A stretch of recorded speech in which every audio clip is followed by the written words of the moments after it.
At dito nagtatapos ang programang ito. Iboto! Iboto! Iboto! Piliin mo ang karapat-dapat iboto at piliin mo rin ang karapat-dapat na magmamahal sa'yo. Naman ang galing humugot ang Huwag kang magpaloko sa ibang kandidato. Tignan mo, ikaw ang naloko ng taong ayaw sa'yo. naman ang sakit. Piliin ang mga dapat umupo bilang tagapamahala ng ating bayan. Tulad ko, pinili ko ang lalaking pumasok sa puso ko. Naman ang sweet. Ang paalalang ito ay hatid sa atin ng Commission on Election o COE at ng himpilang ito.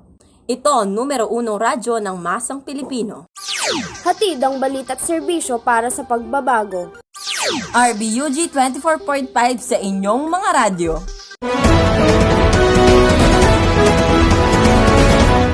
Magandang umaga, Luzon, Visayas at Mindanao. Para sa ulo ng mga nagbabagang balita.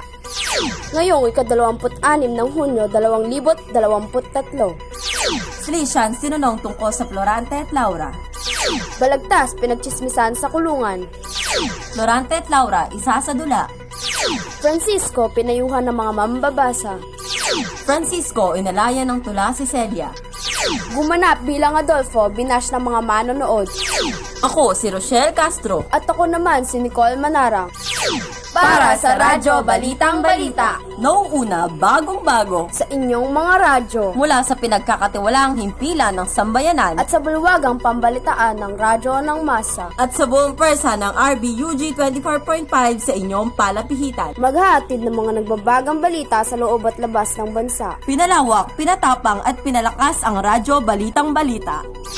Miyembro ng KBP, kapisanan ng mga broadcaster ng Pilipinas.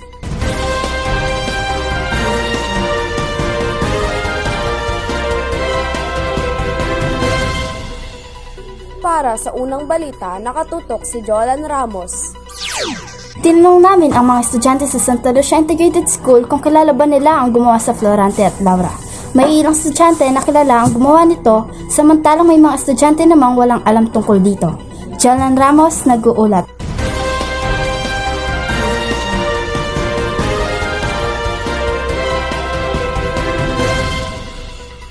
Para sa ikalawang balita, nasa linya si Peter Bruquesa.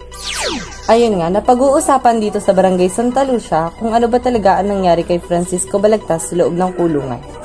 May mga nagsasabing namatay raw ito, meron din nagsasabing nakalaya ito at nakagawa pa ito ng awit sa loob ng kulungan.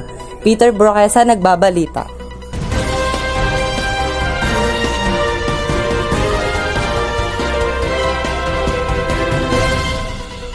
Maraming salamat, Peter. Sa ibang balita, maririnig natin ang buong detalye. Nasa linya si Renis Tabu.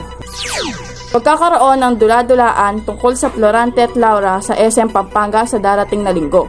Inaasahan na maraming estudyante ang dadalo dito dahil kanila itong pinag-aaralan sa kani-kanilang eskwelahan. Ako si Renis Dabu, nag-uula.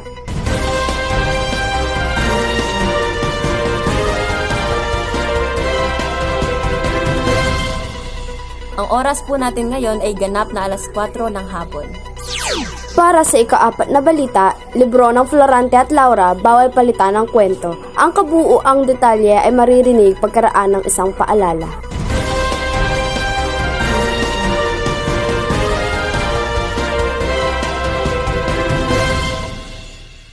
Anak, pasok ka na dito sa loob ng bahay. Ayoko po, inay. Ang sarap lumusong dito sa bahay. Hindi, pasok ka na dito. Oo, Trisha, pumasok ka na sa bahay nyo, baka magka-leptospirosis ka o dengue. Ano po yun? Makukuha mo ang leptospirosis sa ihi ng daga na nahalo sa tubig baha, at ang dengue naman ay sa kagat ng lamok. Dumarami ang lamok sa mga mamasa-masang lugar at may mga nakaimbak na maruming tubig. Ganoon po ba? Sige, hindi na po ako lulusong sa baha. Kaya tara na, anak. Ang paalalang ito ay hatid sa atin ng Department of Health o DOH at ng himpilang ito.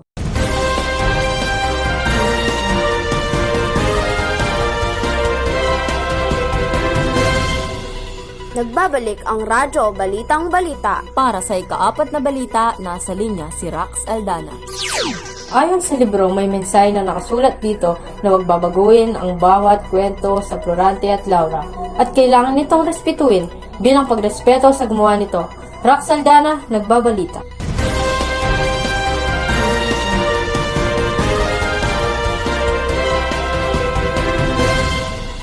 Para sa ikalimang balita, narito si Peter Broqueza. Napag-aralan ng bawat estudyante na ang unang kabanata ng Florante at Laura ay para sa minamahal ni Francisco Balagtas na si Celia. Ginawa niya ito sa kulungan para sa kanya minamahal. Tunay ngang kakaiba si Balagtas. Peter Broqueza, nag-uulat.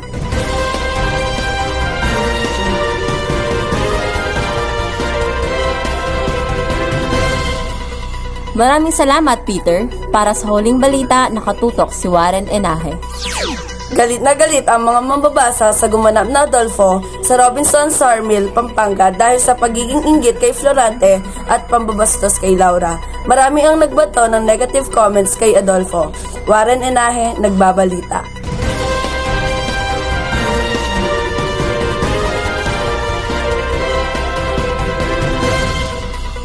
At yan ang kalipunan ng mga naglalagabgab na balita na aming nakalap. Sa loob at labas ng bansa. Ako si Rochelle Castro. At ako naman si Nicole Manarang. Para sa Radyo Balitang Balita, dito sa RBUG 24.5.